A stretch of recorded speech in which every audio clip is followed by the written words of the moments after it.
आता आपण बघणार आहोत कोल्हापूर जिल्ह्यातील काही महत्त्वाच्या बातम्या संक्षिप्त स्वरूपात अर्थात फास्ट न्यूज। करवीर निवासिनी श्री अंबाबाई देवीच्या दर्शनासाठी देश विदेशातील भाविक येत असतात। भारतीय कला संस्कृतीचं जगभरात आकर्षण आहे। त्याचं प्रत्यंतर श्री अंबाबाई मंदिरात आलं। काही रशियन पर्यटकांनी मंदिरात येऊन अंबाबाईचं दर्शन घेतलं। त्याचवेळी त्यांनी गोंधळ गीतामध्ये मनोभावे सहभाग नोंदवला। परदेशी पर्यटकांच्या या कृतीनं सर्वजण अवाक झाले। देवीसमोर तल्लीन होऊन गोंधळ गीतांमध्ये सहभागी झालेल्या या रशियन नागरिकांचं अनेकांनी कौतुक केलं।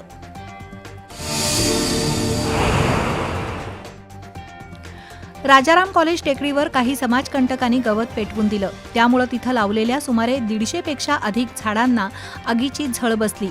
शिवाय आगीमुळे जैवविविधतेचं देखील नुकसान झालंय। या परिसरातील कीटक, सरीसृप आणि पक्ष्यांची अंडी जळून खाक झाली आहेत। त्यातून निसर्गाच्या अन्नसाखळीमध्ये मोठा बिघाड निर्माण होऊ शकतो। अशा परिस्थितीत वृक्षप्रेमी संस्थेमार्फत आगीची झळ बसलेल्या झाडांना पाणी घालून मल्चिंग करण्यात आलं। या मोहिमेत अमोल बुढे, महादेव मोरे, अमर पवार, ॲडव्होकेट सुनील धुमाळ, नियाज गोलंदाज, शुभांगी देशमुख, विशाखा जाधव, संपदा गायकवाड शिंदे, संतोष औंधकर, शिवम जाधव यांचा सहभाग होता।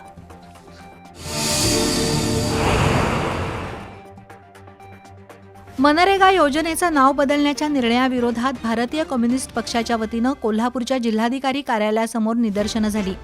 या योजनेचं नाव आता VBG रामजी असं झालंय।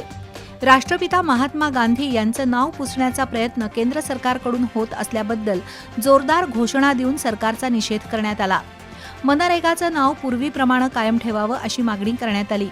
यावेळी कॉम्रेड दिलीप पोवार, रघुनाथ कांबळे, दिलदार मुजावर, अनिल चव्हाण, सुनील जाधव, मारुती नलवडे, निलेश सावंत, प्रशांत आंबी, बाबा ढेरे, रेहान मुजावर यांच्यासह कार्यकर्ते उपस्थित होते। चेन्नई इथं अखिल भारतीय आंतरविद्यापीठ जलतरण स्पर्धा झाली। या स्पर्धेत देशातील 169 विद्यापीठातील 750 स्पर्धक सहभागी झाले होते। त्यामध्ये शिवाजी विद्यापीठाच्या जलतरणपटूंनी उल्लेखनीय कामगिरी केली। धीरिजा रमेश मोरे, अनुष्का सयाजी पाटील, कृष्णा शेळके, धैर्यशील भोसले, चिन्मय सूर्यवंशी यांची पुढील शैक्षणिक वर्षात होणाऱ्या खेलो इंडिया स्पर्धेसाठी निवड झाली आहे।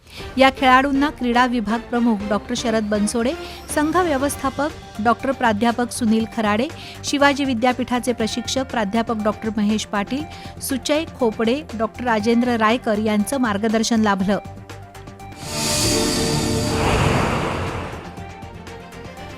पंचगंगा स्मशानभूमीमध्ये शेणीचा तुटवडा जाणवत आहे। त्यामुळे कोल्हापूर महानगरपालिकेनं शेणी दान करण्याचं आवाहन केलंय।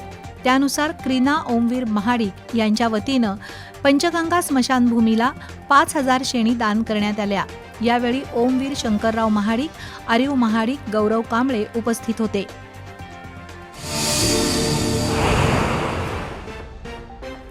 दैनिक सत्यवादीचे संस्थापक संपादक बाळासाहेब पाटील यांच्या 39व्या पुण्यतिथीनिमित्तानं महावीर उद्यानातील त्यांच्या पुतळ्याला अभिवादन करण्यात आलं।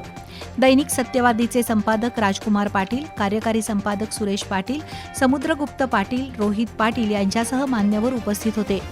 कोल्हापूरच्या पत्रकारिता क्षेत्रातील महनीय नाव म्हणून बाळासाहेब पाटील यांची ओळख आहे। यावेळी माजी महापौर निलोफर आजरेकर, माजी नगरसेवक ईश्वर परमार, दिलीप पवार, महापालिकेचे जनसंपर्क अधिकारी मोहन सूर्यवंशी, MY बारसकर उपस्थित होते।